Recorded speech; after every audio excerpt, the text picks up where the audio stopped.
సర్వధర్మా పరిత్యజ్య మామేకం శరణం వ్రజ అహం త్వా సర్వపాపేభ్యో మోక్షయిష్యామి మా సృషః.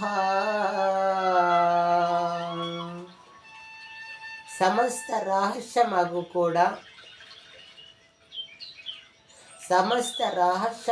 కూడా పరమ శ్రేష్టమైన నా ఉపదేశమును మరొకసారి వినుము. నీవు నాకు అత్యంత ప్రేమపాత్రుడవును కావున నీకు మళ్ళీ హితంబు కలిగించు ఈ దివ్య ఉపదేశమును చెప్పుచున్నాను. మన్మనా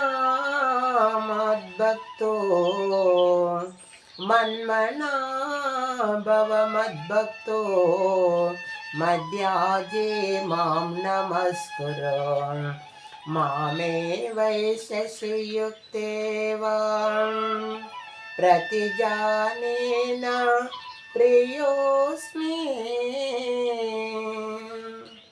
అర్జున, నీవు నాయందే మనస్సు నిలిపి నా భక్తుడు కమ్ము. నన్ను పూజింపుము.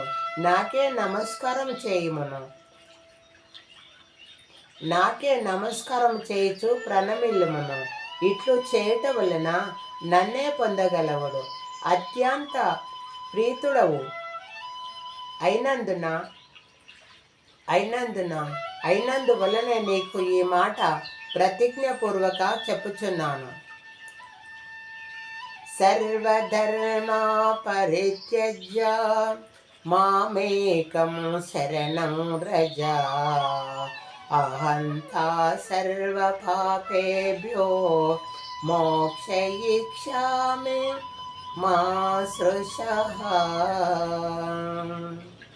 సర్వధర్మమును పరిత్యజించి సర్వకర్మలను నాకే అర్పించి నన్నొక్కడునే శరణ పొందుము. నీవు శోకింపవలదు. నిన్ను సమస్త పాపదోషముల నుండి విముక్తి చేయుదును. ఇదంతే నత్కరణ్యంతం భక్త్యా కదాచన న శృణ్మేషం న చ మాంజో న భవిష్యతి.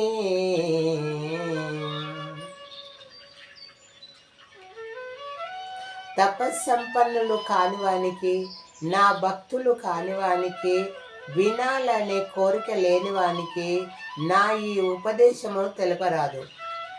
అటులనే నా యందు అభిమానము లేని వారికి జ్ఞానము తెలుపకూడదు.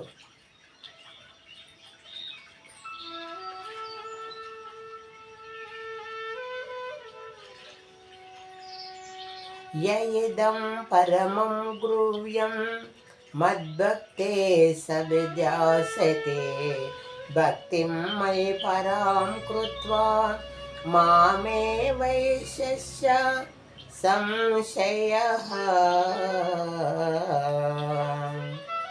ఎవడైతే నాయందు పరమభక్తి కలిగి నా పరమ రహస్యమైన ఈ దివ్య సందేశం నా భక్తుల హృదయంబులో పదిలపరుచుకొనును, అతడు నిస్సందేహముగా నన్నే పొందును.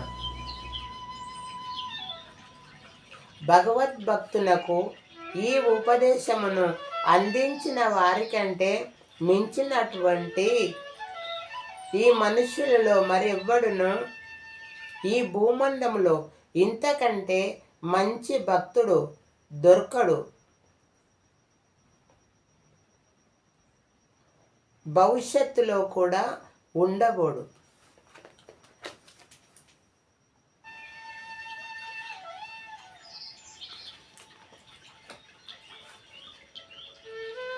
ధర్మయుక్తమైన మన ఈ సందేశమును ఎవడు ప్రతిష్ఠించును, ఎవరు బాగా అధ్యయనము చేయుదురో వారు నన్ను జ్ఞానయజ్ఞము ద్వారా సేవించిన వారని నా అభిమతము.